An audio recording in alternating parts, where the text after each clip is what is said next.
So, good day sa iyo ka-TH natin taga Cebu na bibili sa atin ng radar LRL system 3D scanner. So, ganito po yan. Dalawa po siya. Isang sensor at isang box. Ito yung modular ng box. Ito lahat yung system. Yan.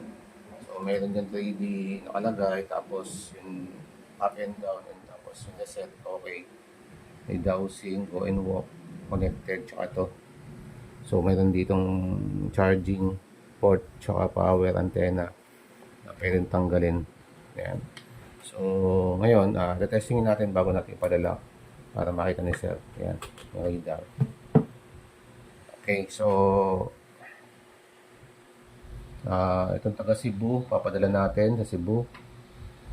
Na-order sa atin ngayon, ngayong linggong to, no?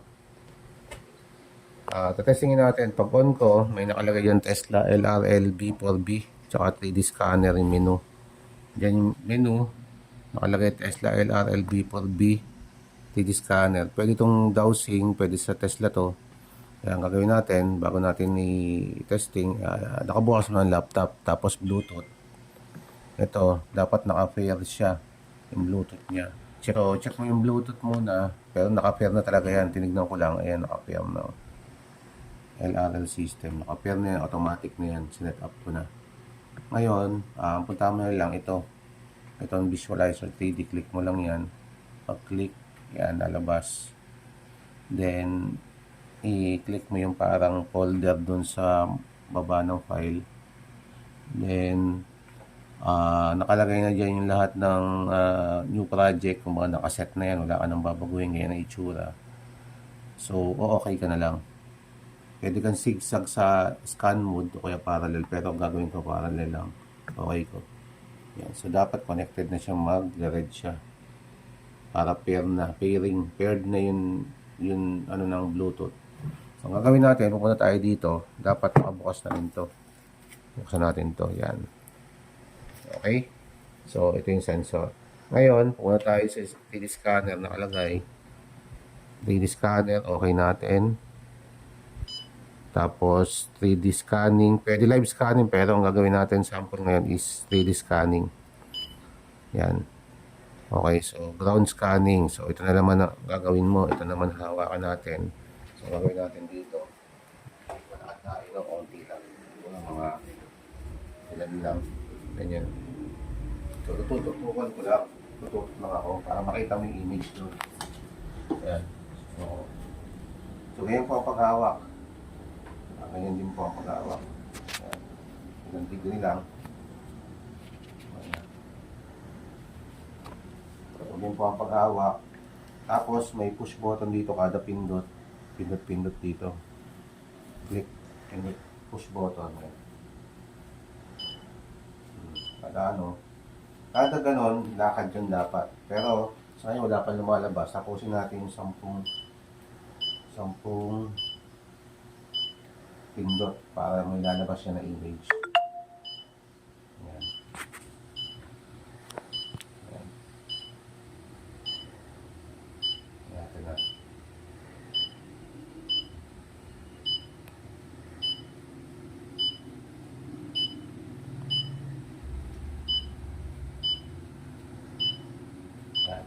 Ayan. 2, 3, 4, 5, 6, 7, 8, 9, 10. Isa pa. 3, 4, 5, 6, 7, 8, 9, 10. Okay, yan po itsura ng image niya. So, ang tanong, ano ibig sabihin ng mga yan? So, pag may nakita ang ganyan. So, kailangan natin, patayin mo muna itong ano mo, scanner mo para hindi ka malobat. Dito tayo sa ating image. So, papakita ko lang sa iyo, i-click mo itong red, tapos, ganyan ang itsura niya. So, ngayon, ano mo siya, signal correction, correct all values. Yan. So, wala naman tayo natamaan. Yan, pag kinalat yung values, ang natamaan dito, yung pinaka-void. Void sa ilalim. void sa ilalim. So, ibig sabihin kasi second floor tong bahay. Kaya void yun nasa ilalim. So, wala na siya natamaan iba. So, ito yung side view. Ayan yung side view. Tapos, bago mo makuha yung depth, i-save mo muna. Save as. Yan, no? Save as mo muna yung file. Nakuha ka ng save as nakalagay. Tapos, scan. Scan sample. Sample. Nakalagay. So, pag save natin, balik ka ulit doon. Pwede kang labas, tapos balik doon sa may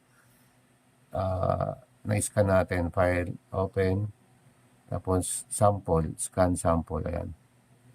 Ayan siya. So, ito yung side view, ito yung top view, ito yung parang side view din siya, pero naka-perpendicular siya. Ito yung side view. Ang gagawin natin, pwede natin ikutin yan. Ayan. So, ang ngayon gawin, ito yung pinakalalim. Ayan. Nalaman natin dyan. Naglalaro siya in depth, naglalaro sa may. So, ganun lang siya kabilis. Tignan mo na lang yung mga videos ko iba para mapag-aralan mo. So, madali lang siyang gamitin. So, ganun lang ang gagawin mo. Wala nang iba. So, tapos, sa yun, reading. Info dialog. Sa info dialog, extras, reading. Yan, reading. Ibig sabihin, 613, mababa yan. So, dapat mataas-taas, umaabot po ng mga 800 pataas. Yan ang precious metal sa ngayon. So, hindi yan natin i-consider as precious metal. Metal lang yung mga nakita dyan na parang yellow. Pag nilagyan mo siya ng onting filtering na kulay. Pero ang babo vision sa contrast. Na, yan. Ganyan siya. Kaya, yun lang. So, pinakita ko lang sa iyo, pati H. So, ito yung unit mo siya. Nakabalot na. Ito yung antena. Tapos ito yung yung laptop. Ito lahat. So, padala natin ito ngayon.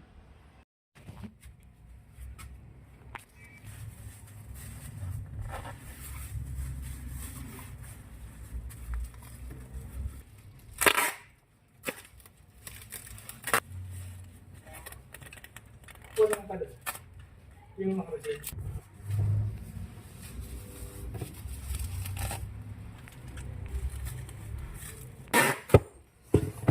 Parang fiber lang. Isa lang.